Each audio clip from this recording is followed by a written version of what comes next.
The rights of a human. The house had a deserted look. No one would guess a runaway slave was hiding inside, Laura reflected, as the sheriff dropped them off at the end of the drive. As soon as they had closed the door behind them, Bert called out, "Martin, we're back! It's Bert and Laura!" There was no answer.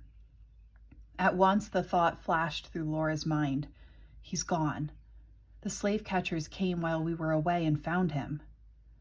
Bert took the stairs 2 at a time, shouting, "Martin, you hear me?" Laura lifted her long skirts and hurried after him. As she approached her room, she heard Martin's now familiar voice, slightly muffled. "I'm here, Mr. Bert. Soon's I heard someone come on the porch, I ducked down into the little hole. I thought it was you, but I didn't dare take a chance." When Laura reached her room, Martin had pushed aside the carpet and was crawling out of the secret room. "I'm glad to see you," she exclaimed. "They caught a runaway in a church, and for a while we were afraid it was you." Martin's eyes widened. "He got away," Laura assured him. "I think he must have been George, the slave who was hiding at Joel's house." "Did anyone come here?" asked Bert. "Nope, but every time I heard a noise, I jumped back in this hole." Martin turned to Bert. "Where's your carriage? I didn't hear it come in." Bert explained how their carriage had been taken. "So now we have to figure out another way to get you to the river tonight." In the excitement, Laura hadn't thought of this. "Bert, you can't take him through town on foot." "We'll go through the woods," Laura said firmly. "You'd never be able to find your way at night. You'll just have to wait till Pa gets home." Bert set his jaw stubbornly. "Don't try to tell me what I can do. A boat's coming to pick Martin up at midnight, and I'm going to have him there to meet it. If we don't get there tonight, the plans have to be made all over again. How long do you think we can keep him hidden? Uncle Daniel will be here by morning." Laura recognized her mistake. It was no use telling Bert what to do. "All right," she said. "You figure it out." "Where are you going to take me?" Martin asked nervously. Laura said, "You tell him about Tryon's Folly, Bert. I'm going down to get some supper for us." By 6:30, supper was finished and the dishes were washed. The evening stretched ahead endlessly. Laura accompanied Bert when he went out to feed the chickens. She stared anxiously at the sky, hoping to find clouds that would provide an early cover of darkness. But the entire sky was clear. The quarter moon looked ready and able to light up the land for hours. Bert noticed his sister looking at the sky. "Don't get your hopes up," he said. "The moon doesn't set until 10:30 tonight. I looked in the almanac to be sure. I don't dare take Martin out until after it goes down. Even if it isn't a full moon, it gives more light than I want tonight." All three gathered in Laura's room to be near Martin's hiding place. Bert closed the inside shutters so any watchful eyes would be unable to see 3 figures walking about, where there should have been only 2. Martin seated himself on the floor beside the lamp table to read a well-worn paper Bert had given him. Laura noticed the masthead, Frederick Douglass's paper. "What's that?" she asked. "It's an abolitionist paper," Bert answered. "You know, against slavery. It used to be called the North Star because slaves follow the North Star to freedom. It's put out by a man who used to be a slave, Frederick Douglass." Laura stared at him. "You mean the editor is a black man?" Bert smiled. "He is, and what's more, I've seen him." Martin looked up with an awed expression. "You've seen Mr. Douglass?" "I stood as close to him as I am to you right now. He came to Lockport to give a talk. He's handsome, big, with a head of hair like a lion." Laura was stunned. In the South, even the suggestion that a black man could write and run a newspaper would be unthinkable. "Let me see that for a second, Martin." Bert held out his hand for the paper.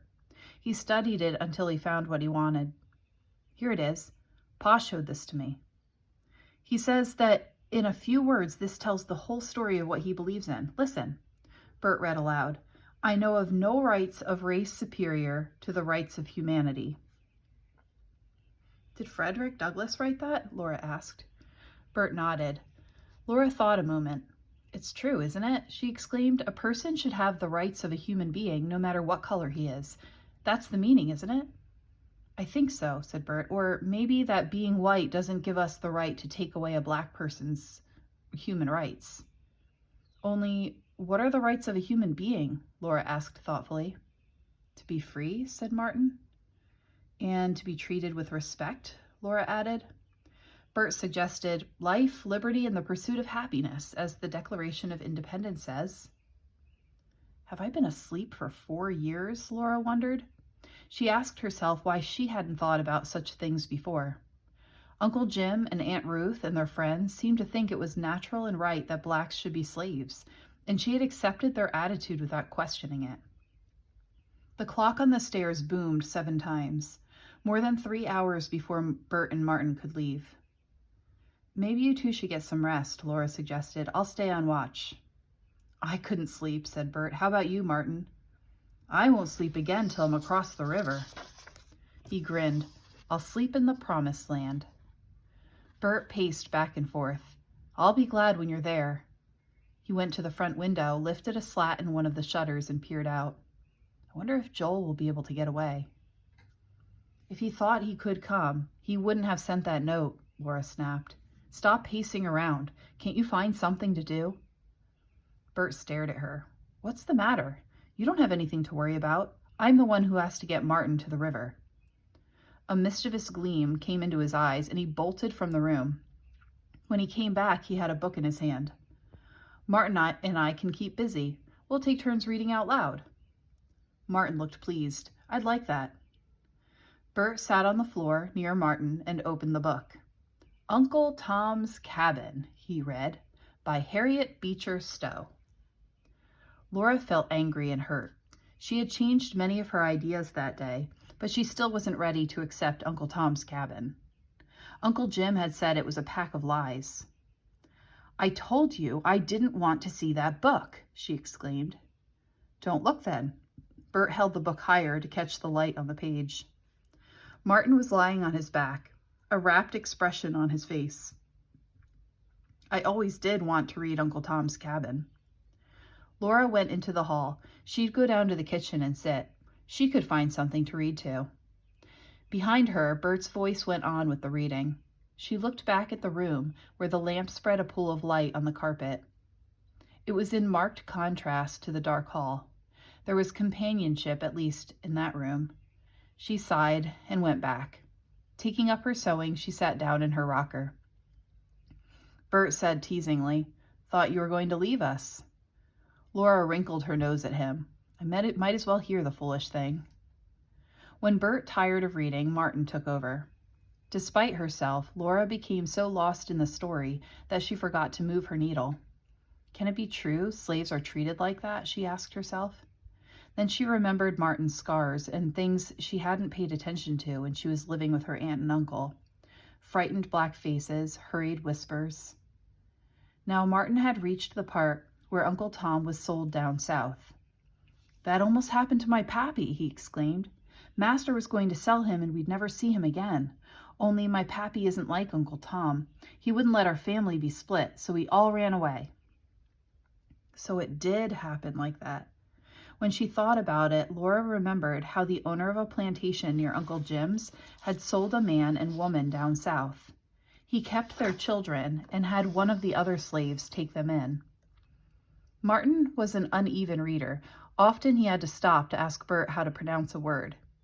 Laura finally became impatient. Here, let me read for a while, she said.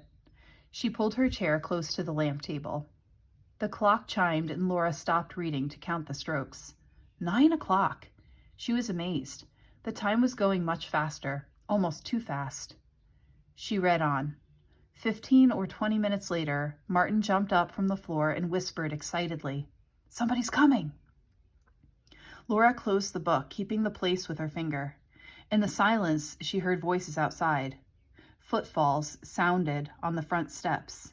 She knew at once it wasn't Pa and Abby and Uncle Daniel. It was too soon for them, and besides, they would come to the back door. Laura felt her heart leap with fear. Who could be coming at this hour of the night?